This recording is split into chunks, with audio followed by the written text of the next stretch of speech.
Setiap kali rupiah melemah, kalian bisa tebak apa yang akan terjadi selanjutnya. Di TV, ekonom akan muncul dan bilang kondisi global sedang nggak kondusif. Ini tekanan eksternal. Semua negara berkembang mengalami hal yang sama. Perang Amerika Serikat Israel dengan Iran beresiko memicu ketidakpastian global. Sentimen geopolitik pemanas di Timur Tengah langsung berdampak pada nilai tukar rupiah.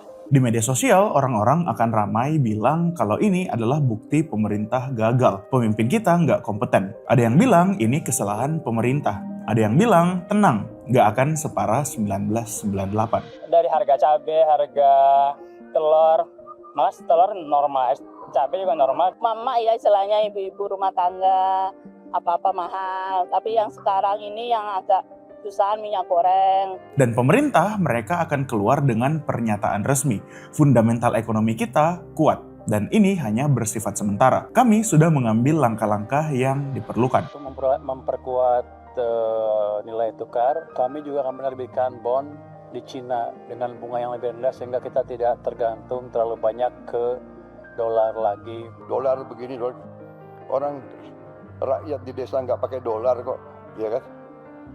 Pangan aman, energi aman, ya banyak negara panik, Indonesia masih oke.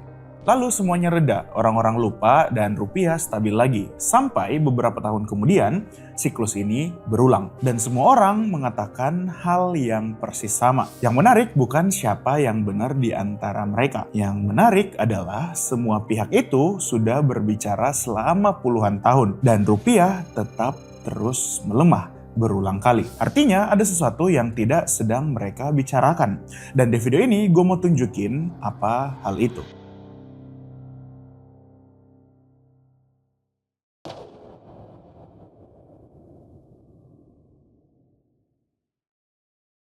Kalian semua tahu uang itu apa? Kalian pakai setiap hari. Tapi coba jawab satu pertanyaan sederhana ini. Kenapa selembar kertas 100.000 bisa beli nasi goreng? Jawaban yang paling sering muncul, ya karena nilainya memang segitu. Karena pemerintah yang bilang segitu.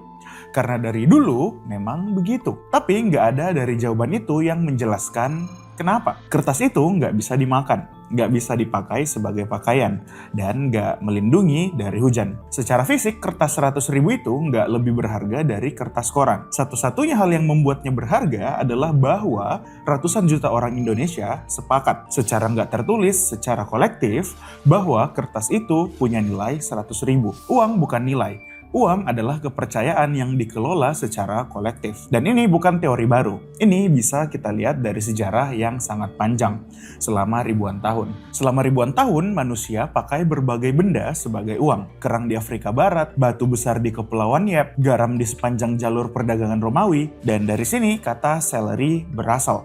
Dari kata Latin salarium, pembayaran dalam garam. Semua benda itu nggak punya nilai intrinsik yang absolut, dan nilainya berasal dari satu hal. Semua orang di komunitas itu sepakat menerimanya. Lalu datanglah emas, logam langka yang tidak bisa dirusak, dan yang paling penting bisa diterima hampir semua peradaban di dunia secara bersamaan. Emas adalah kepercayaan yang bisa dibawa lintas batas, tapi emas itu berat, nggak praktis untuk transaksi besar. Maka lahirlah sertifikat, kertas yang mewakili emas di brankas. Kamu nggak perlu bawa emasnya. Kamu bawa bukti bahwa kamu punya emas. Lama-lama sertifikatnya yang beredar. Lama-lama emasnya nggak perlu ada. Dan disinilah pertanyaan yang sesungguhnya. Kalau kepercayaan bisa muncul, artinya kepercayaan juga bisa hilang. Dan ketika kepercayaan terhadap sebuah mata uang hilang, apa yang terjadi? Jawabannya pernah terjadi berkali-kali di dalam sejarah. Tapi sebelum kita sampai ke sana, kita perlu memahami satu peristiwa yang menentukan bagaimana dunia memutuskan siapa yang paling layak dipercaya dan siapa yang menulis aturan mainnya.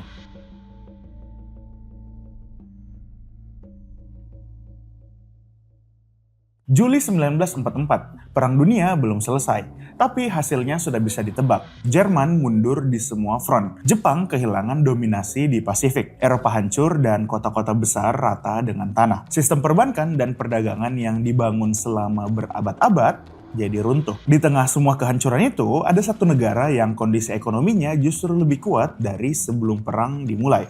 Amerika Serikat. Chicago, more than a million sing and dance in the streets in the biggest celebration the Windy City has ever seen.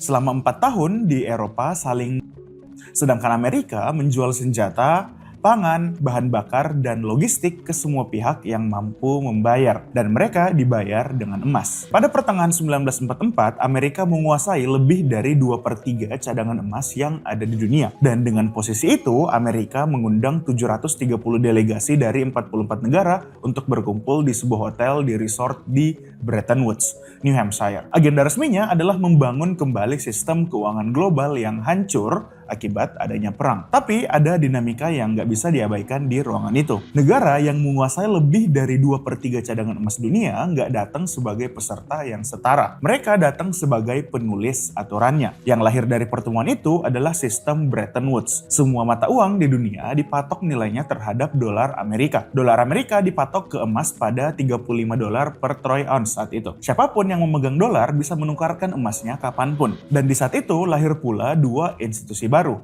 IMF dan World Bank. Keduanya ada kantornya di Washington. Keduanya dengan Amerika sebagai pemegang hak suara terbesar.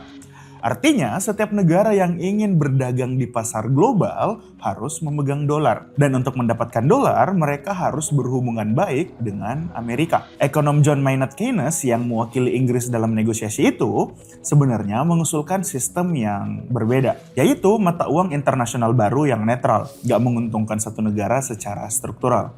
Dan ya udah pasti usulannya ditolak. Amerika terlalu kuat untuk menerima sistem yang tidak menempatkan mereka di puncak. Tapi cerita ini belum selesai, karena 27 tahun kemudian pondasi sistem itu digoyang dari dalam oleh negara yang membangunnya sendiri. Tahun 1971, Amerika sedang kehabisan uang. Biaya perang Vietnam menguras kas negara mereka. Program kesejahteraan sosial besar-besaran membutuhkan pengeluaran yang terus meningkat. Hasilnya defisit membengkak dan negara-negara lain mulai curiga. Mereka melihat Amerika mencetak lebih banyak dolar dari yang bisa ditopang oleh cadangan emasnya. Akhirnya negara-negara lain mulai ramai-ramai datang ke Amerika dan menukar dolar mereka jadi emas, sesuai dengan hak mereka dalam sistem Bretton Woods. Nixon menghadapi pilihan yang gak menyenangkan saat itu. Disiplin fiskal yang menyakitkan atau memutus janji yang udah dipegang selama 27 tahun. Akhirnya 15 Agustus 1971, Nixon tampil di televisi nasional dan mengumumkan bahwa Amerika menutup jendela emas. Dolar gak bisa lagi ditukar ke emas. Sistem Bretton Woods runtuh dalam semalam. I directed Secretary Connally to suspend temporarily the convertibility of the dollar into gold or other reserve assets, except in amounts and conditions determined to be in the interest of monetary stability and in the best interest of the United States. Apa reaksi dunia? Kebingungan, kemarahan, dan satu pertanyaan besar. Kalau dolar nggak ditopang emas lagi, apa yang membuatnya jadi berharga? Itu pertanyaan yang tepat. Dan jawabannya terbentuk dalam beberapa tahun setelahnya. Tahun 1974 ada kesepakatan yang sederhana. Saudi Arabia dan seluruh anggota OPEC setuju hanya menerima dolar sebagai pembayaran untuk minyak yang mereka jual. Imbalannya ada perlindungan militer Amerika, penjualan senjata, dan jaminan keamanan rezimnya Saudi. Akhirnya lahirlah sistem petrodolar. Dampaknya terasa sampai hari ini. Setiap negara di dunia yang membutuhkan minyak membeli dolar. Indonesia, China, India, Brazil, Jepang, Jerman, semua butuh dolar hanya untuk menghidupkan pembangkit listrik dan mengisi tangki bahan bakar mereka. Dan untuk mendapatkan dolar, mereka harus menghasilkan sesuatu yang bisa dijual di pasar global. Lebih dari 80% transaksi minyak global sampai hari ini masih dalam bentuk dolar. Bukan karena nggak ada pilihan lain, tapi karena sistem ini dibangun sedemikian rupa sehingga keluar dari dolar berarti kehilangan akses ke pasar energi global. Dan disinilah posisi Indonesia dalam arsitektur ini. Indonesia adalah negara eksportir komoditas mentah, sawit, batubara, karet, nikel. Tapi Indonesia juga importir besar barang jadi, elektronik, mesin, kendaraan, pangan olahan, ditambah utang luar negeri yang sebagian besar berdenominasi US dollar. Artinya Indonesia butuh dolar untuk mengimpor kebutuhan sehari-hari warganya. Butuh dolar untuk bayar utang dan bergantung pada harga komoditas yang juga ditetapkan dalam dolar hanya untuk mendapatkan devisa. Rupiah lahir dan bertumbuh dalam sistem yang aturan mainnya sudah ditulis sama orang lain. Untuk kepentingan orang lain, bahkan sebelum tinta kemerdekaan Indonesia pun kering. Ini bukan teori konspirasi, ini adalah sejarah yang sangat jelas terdokumentasi terdokumentasi. Tapi, dan ini yang sering dilupakan, sistem yang tidak adil bukan pembenaran untuk nggak memperbaiki diri. Karena ada negara lain yang ada di sistem yang sama persis dengan Indonesia, dan posisi mereka sekarang jauh lebih kuat dari Indonesia. Untuk memahami kenapa, kita perlu mengerti apa yang sebenarnya menentukan apakah sebuah mata uang kuat atau lemah di dalam sistem ini.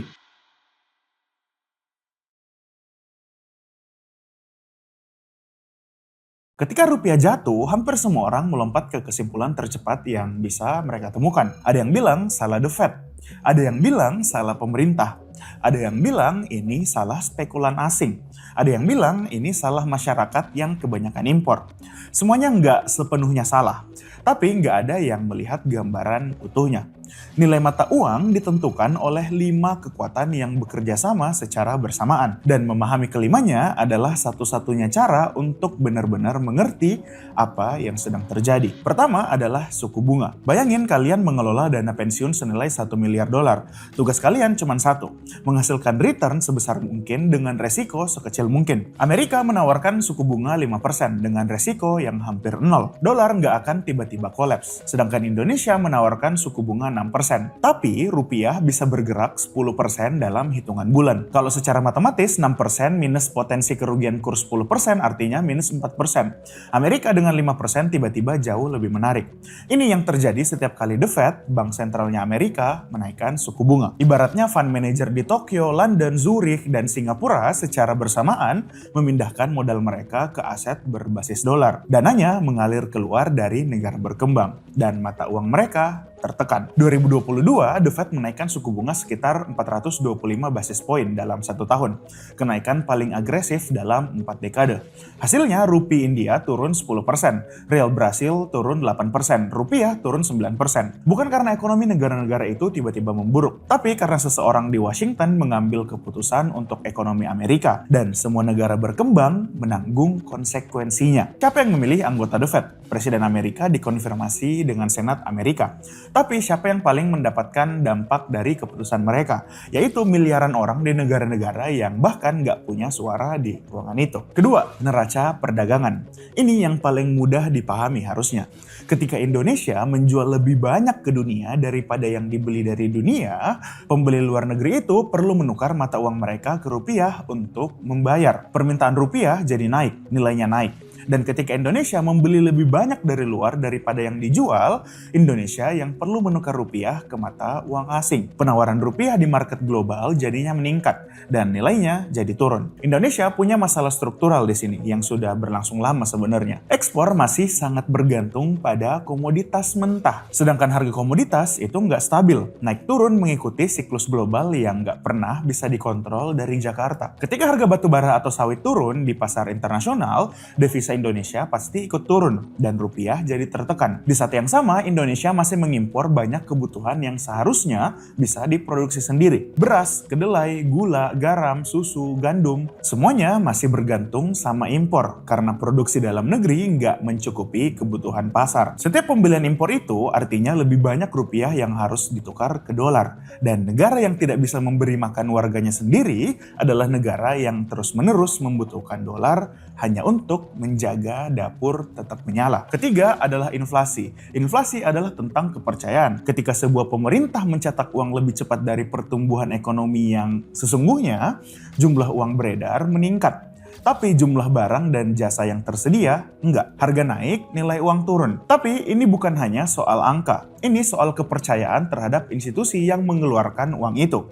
Ketika masyarakat melihat pemerintah terus mencetak uang untuk menutup lubang-lubang fiskal, mereka mulai bertanya, sampai kapan ini berlangsung? Dan kapan pertanyaan itu cukup keras? Orang-orang mulai bergerak, melepas mata uang lokal dan mencari tempat aman untuk menyimpan nilai. Yang terjadi selanjutnya bisa bergerak sangat cepat, dan akibatnya bisa jauh lebih buruk dari yang kebanyakan orang Bayangkan, seperti yang udah pernah terjadi berkali-kali di dalam sejarah. Keempat, stabilitas politik dan kepercayaan institusi. Di awal 2021, Turki menghadapi tekanan inflasi yang serius. Respon konvensional yang direkomendasikan oleh hampir semua ekonom dan digunakan oleh hampir semua bank sentral di dunia adalah menaikkan suku bunga untuk mendinginkan ekonomi yang lagi panas. Waktu itu, Presiden Erdogan nggak setuju. Dia punya teori sendiri, suku bunga tinggi justru menyebabkan inflasi. Teori yang berlawanan langsung dengan konsensus ekonomi global. Waktu itu, Kepala Bank Sentral Turki yang nggak mau mengikuti arah Erdogan dipecat.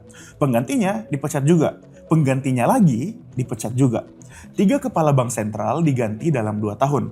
Market global nggak perlu nunggu data ekonomi untuk bereaksi. Mereka sudah tahu apa yang perlu mereka ketahui. Kalau pemimpin sebuah negara bersedia memecat siapapun yang nggak menyetujui kebijakan ekonominya, maka nggak ada lagi independensi institusi. Dan tanpa independensi institusi, nggak ada yang bisa menjamin bahwa keputusan-keputusan ekonomi ke depan akan dibuat berdasarkan data, bukan kepentingan politik. Akhirnya lira Turki melemah 44% dalam 1 tahun di 2021. Secara total, mata uang itu kehilangan 80% nilainya dalam 5 tahun.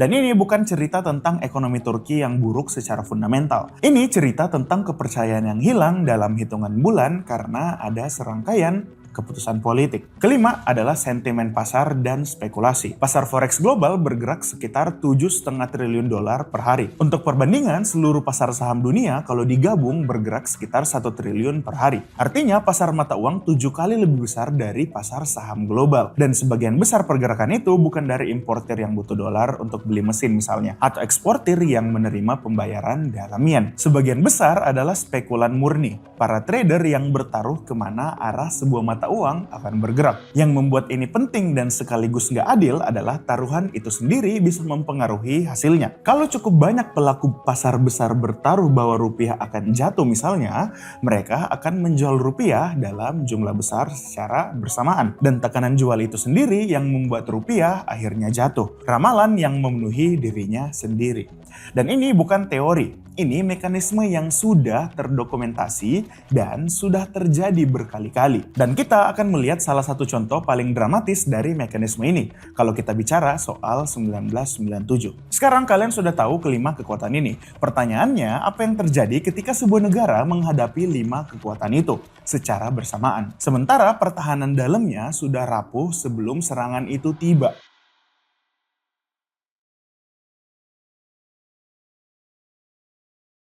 Ada asumsi yang hampir semua orang pegang tanpa disadari, bahwa sistem keuangan yang kita kenal hari ini, bank, mata uang, sistem pembayaran, adalah sesuatu yang permanen. Sesuatu yang terlalu besar untuk benar-benar runtuh. Sayangnya sejarah nggak mendukung asumsi itu. Mata uang sudah mati berkali-kali sepanjang sejarah manusia. Dan setiap kali itu terjadi, pola yang sama terulang. Kepercayaan hilang, nilai merosot, institusi yang harusnya menjamin stabilitas justru menjadi sumber ketidakstabilan. Dan yang menanggung harganya selalu orang-orang yang paling tidak punya kemampuan untuk melindungi diri. Ini adalah 2 kisah dari 2 negara yang berbeda. 2 negara yang berbeda tapi satu benang merah yang sama. Jerman 1923. French forces have occupied the Ruhr area to enforce the payment of war reparations. Strikes break out.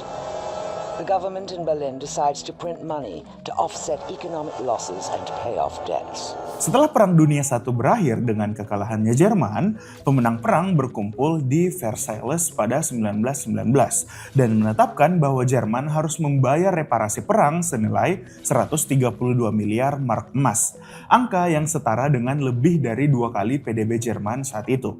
Jerman nggak punya pilihan yang baik. Mereka nggak punya cadangan emas sebesar itu.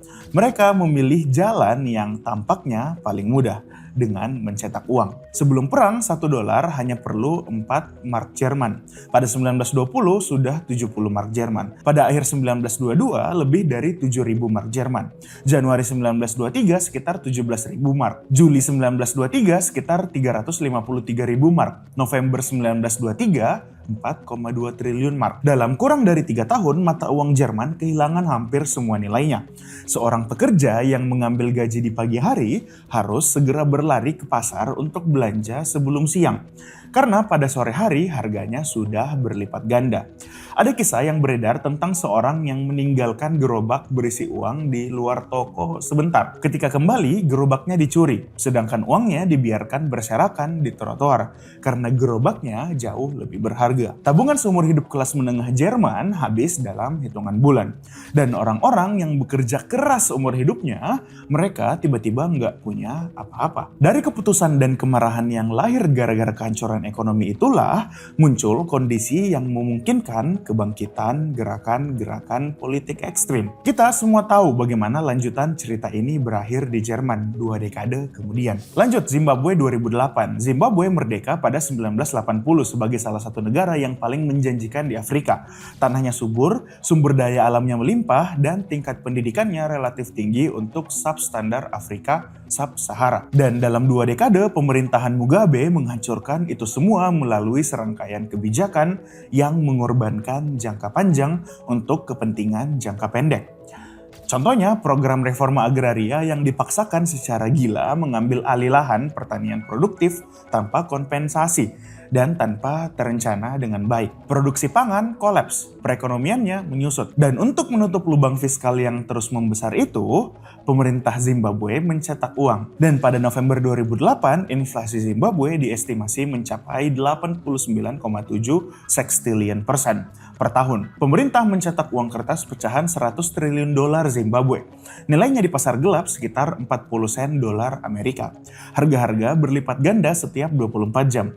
Dan orang-orang mulai ngantri di ATM sejak jam 3 pagi bukan karena ada kebutuhan mendesak, tapi karena tahu kalau menunggu sampai siang, nilai uang yang mereka ambil sudah berkurang setengahnya. Pada akhirnya Zimbabwe menyerah dan meninggalkan mata uangnya sendiri. Akhirnya mereka pakai dolar Amerika sebagai alat tukar resmi. Yang menyatukan kedua kisah ini bukan kemiskinan, bukan geografis, dan bukan ukuran negara.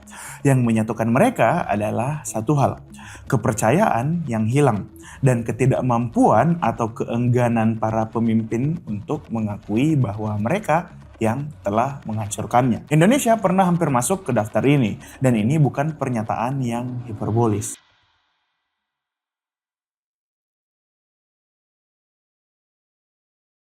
Kalau kalian membaca analisis resmi tentang krisis 1998, narasi yang paling sering muncul adalah ini. Indonesia adalah korban dari serangan spekulatif yang dipicu oleh krisis di Thailand, diperkuat oleh kepanikan pasar yang diperparah oleh kebijakan IMF yang terlalu keras.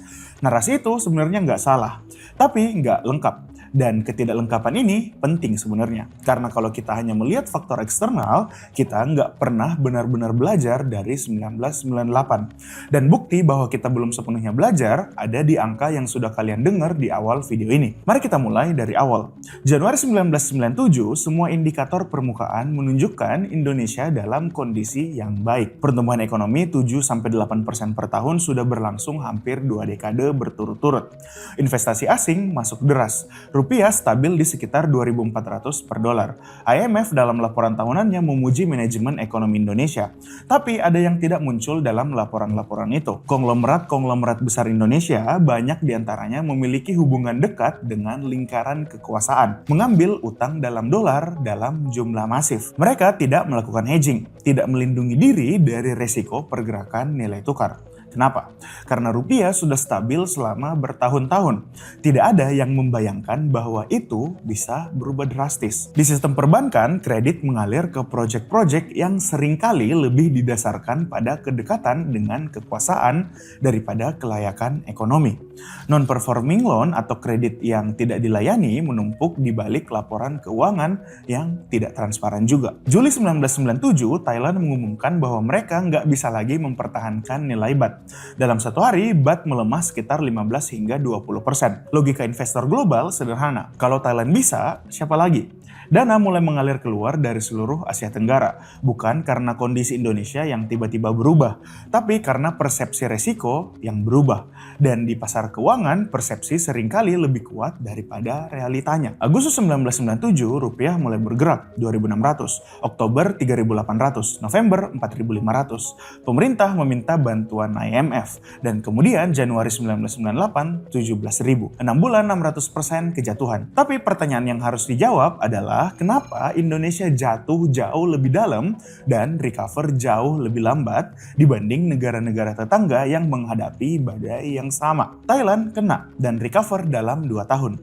Korea kena, dalam 3 tahun mereka udah tumbuh lagi dengan kuat. Bahkan Malaysia yang lebih kontroversial dengan kebijakan kontrol capital Mahathir waktu itu recover lebih cepat dari Indonesia. Indonesia butuh hampir 1 dekade untuk benar-benar pulih. Jawabannya ada di kondisi perahu sebelum badainya datang. Ketika rupiah jatuh, perusahaan-perusahaan yang berutang dalam dolar tiba-tiba menghadapi tagihan yang nilainya dalam rupiah yang berlipat ganda. Yang tadinya bisa dibayar, tiba-tiba menjadi mustahil. Mereka nggak bisa bayar bank. Bank nggak bisa bayar deposannya. Sistem akhirnya mulai runtuh dari dalam. Kepanikan menyebar, antrian panjang terbentuk di depan bank-bank lain, orang-orang yang berusaha mengambil tabungan mereka sebelum banknya ikut ditutup. IMF masuk dengan paket bantuan yang disertai syarat keras. Naikin suku bunga, potong subsidi, tutup bank bermasalah, privatisasi BUMN. Banyak dari syarat itu, terutama soal penutupan bank secara mendadak, justru memperparah kepanikan yang sudah terjadi. Harga bahan pokok naik 60-80% dalam beberapa bulan. Pengangguran melonjak dari 4% ke lebih dari 20%. Jutaan orang yang sebelumnya sudah keluar dari garis kemiskinan terdorong kembali ke dalamnya. Mei 1998, kerusuhan meledak di Jakarta dan kota besar lain. Lebih dari 1.000 orang meninggal. Puluhan ribu bangunan dibakar atau dijarah. 21 Mei 1998, Soeharto mengundurkan diri setelah 32 tahun berkuasa. Yang harus dipahami dari 1998 bukan hanya bahwa serangan dari luar itu terjadi. Yang harus dipahami adalah bahwa serangan itu sedemikian destruktifnya karena bertemu dengan kelemahan struktural yang sudah ada jauh sebelum krisis dan nggak pernah ditangani karena selama pertumbuhan ekonomi terus berjalan, nggak ada tekanan untuk memperbaiki fondasi yang retak. Dan yes, memang badai datang dari luar. Tapi kerusakan sebesar itu terjadi karena ada lubang-lubang dari dalam.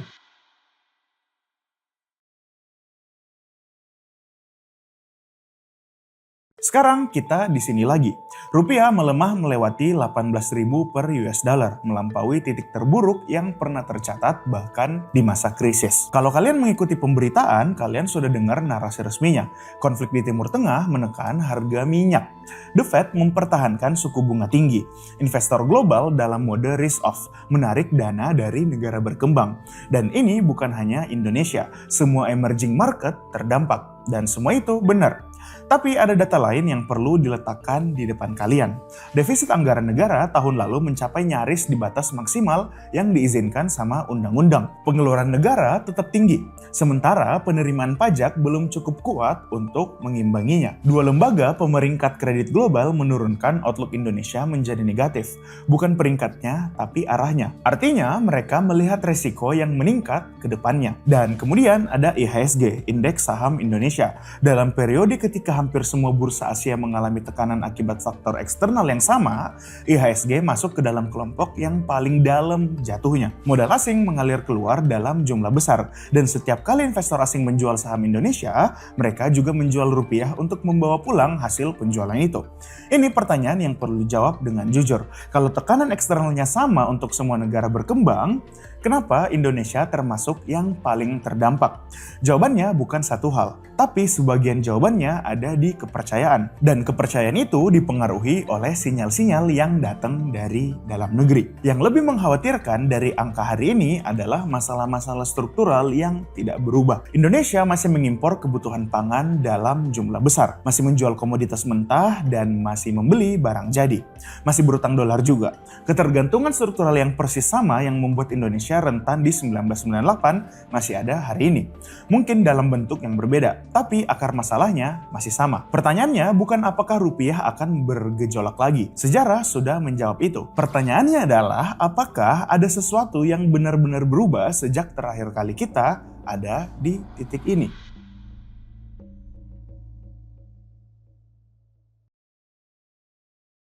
Di akhir video seperti ini biasanya ada dua jenis respon.